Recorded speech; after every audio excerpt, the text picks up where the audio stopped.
have two friends who look after my cats when I'm away from home. One of them is an animal lover, one not so much. Give us a cheer if you consider yourself an animal lover. Give us a cheer if you're not really bothered.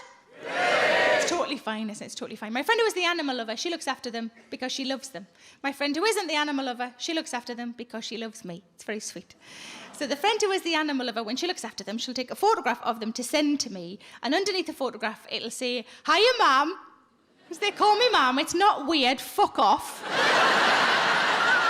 And I know that we're close, because whenever I see them, they always need a shit.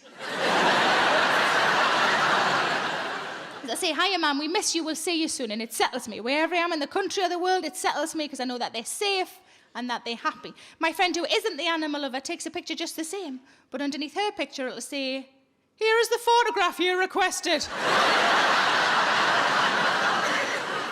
They are still alive. I will check again tomorrow. But they are house cats. They don't go outside. They will go outside at some point, but I'm sort of nervous. I'm nervous for their safety, but also I'm a little bit worried about what they might bring back in with them. I know this is a thing that cats do. Have we got cat owners in tonight? Yeah. Quite a few of you. Now, I know that whatever they bring in, be it a mouse or a bird, if it's still alive, I'm to try and catch it and put it back in the garden. And if it's dead, I'm to put it in the outside bin. That's fine. But what I don't know is what I'm supposed to do if whatever they bring in is still a little bit twitchy. Has this happened to any of you? Yeah. Oh, nearly all of you. This is horrible. Let's get some suggestions what you think I should do. Let's start at the top. So anybody in the top section got a suggestion what I should do with a half-dead animal? Shout out. Put a bucket over it. Put a bucket over it. Have you done that, love? Yes. Yes. What animal was it? A bird and a mouse and a rat. A bird and a mouse and a rat at the same time? Like a tiny little rubbish zoo. So are these all separate occasions? Separate. Yes, and so you put the bucket over it until... The husband came home. Oh, until your husband came home. We've got a feminist in, girls. And then what did he do? Luckily they'd all died. Luckily they'd all died. That is the best sentence I've heard in ages. We should all start adding that on to the end of all of our stories. Luckily, they all died. Good answer, lady upstairs. Anybody in the next section down got a suggestion what I should do with a half-dead animal? Hit it with a spade. Hit it with a spade. He didn't even have to think of that, did he? Just hit it with a spade. Hit it with... have you done that, love? Yes. Yes. Was it definitely an animal? Haven't got a couple of ex-wives in your garden or anything? Anybody else in that section? CPR. Oh, the rest of you feel like such shits now. CPR. Have you done that? Yes. Yes. What animal was it, love? Cat. It was a cat. Either option one, she has not understood the question. Option two, her cat brought in another cat. I'm going to go with option two because that feels awesome to me. Anybody in the next section down got a suggestion what I should do with a half-dead animal? Give it back to it so we can finish it off. Give it back to the cat, so we can finish it off. And when you say finish it off, all right, sorry, you mean eat it? Okay, sorry, I wasn't.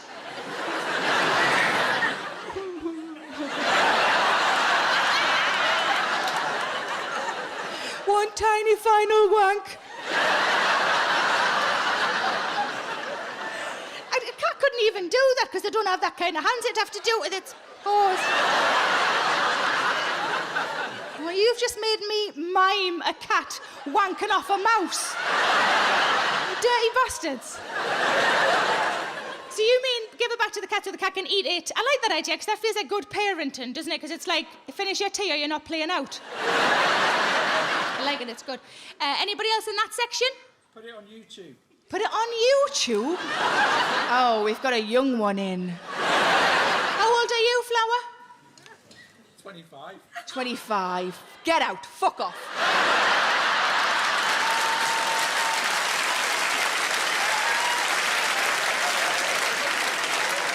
Look around you, love. You don't belong.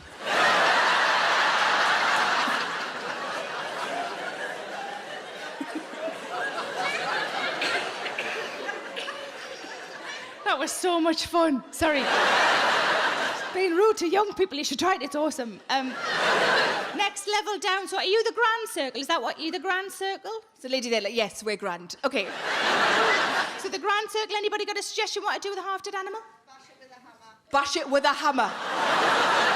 Fuck, where are you from? The felon?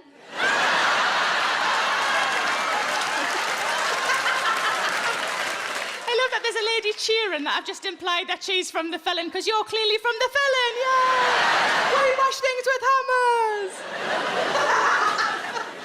Anybody else in that section? Chuck it over next door. Chuck it over next door!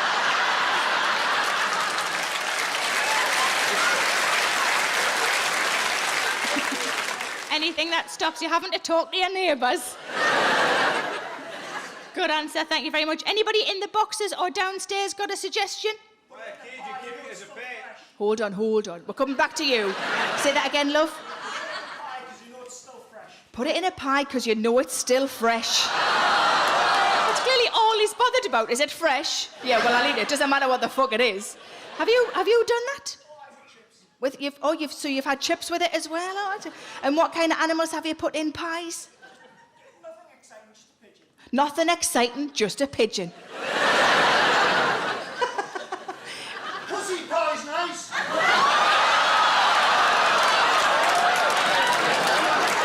Wowzers. You actually went there, didn't you? He's doing that with his arm as well, like he's a fucking winner.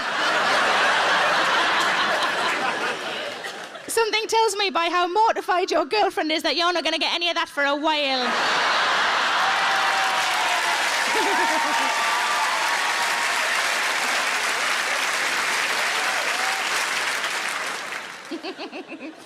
So pie, and there was another one at the back. Shout again. Put it in a cage and keep it as a pet. Keep a half-dead animal as a pet. Have you done that? It was fine, it came back to life all right. Oh, what animal was it? It was a vole. It was a vole. The lady at the front is a big fan of fucking voles. Finally, somebody mentions voles. How long have I fucking been here? Nearly half an hour. Nobody's done any vole jokes yet. And how long did it live? It lived for about a month and then it escaped. You know why it escaped? Because it's a fucking wild animal. It didn't escape, it went home. Anybody else downstairs? Give it to the dog to chew on. So I've got to get a dog now. What do I do with the stuff the dog brings in? Give it to your horse. Fucking hell. This is going to get out of hand. See, I asked this question when I was working in Australia last year, and I would occasionally shit myself. I'd slightly forget I was in Australia. And when people would say things like lizards, I would think, fucking lizards? I didn't know this might happen. Tiny dinosaurs, because that's what they are. One lady said, my cat brings in half-dead lizards. And I said, what do you do? She said, I take them to the vet, and then after a week I go back and check up on them. I said, well, what happens when you go back and check up on them? She said, well, the vet always says, I managed to revive them, and I've released them back into the wild. And I thought, oh, bless your cotton socks for fucking believing that, love. They must see her coming, mustn't they? Oh, fuck, it's lizard woman again. With a bag of half lizards. Expecting us to match them all up. Brenda, look, that doesn't go. The pattern's different. Can you see? Try that one. No, but I've seen that one somewhere before. Another lady said that her cat brought in a half-dead parrot. I said, what did you do with a half-dead parrot? She said, I just put my fingers over its nostrils for a while. Which is all very well until the parrot realises it has a mouth. Fuck, that was close. Then one really serious lady, very straight-faced, she said, Drowned it. I said, what did you drown?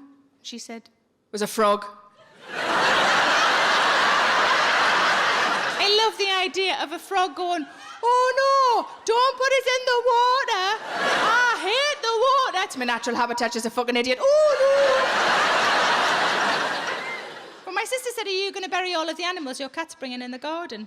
And I said, no, because it's the first time I've had a garden as an adult. I'm not about to turn it into a pet cemetery. But then I thought about it, and there is a plus side to this. Think of how many magnums I'd have to eat for all of the little lolly stick crosses. Thanks for watching. You know what would be great is if you liked and subscribed. I'm so needy, I'm so sorry. And why not come and see me live? And the tickets are available at sarahmillican.co.uk. Put the kettle on and settle in.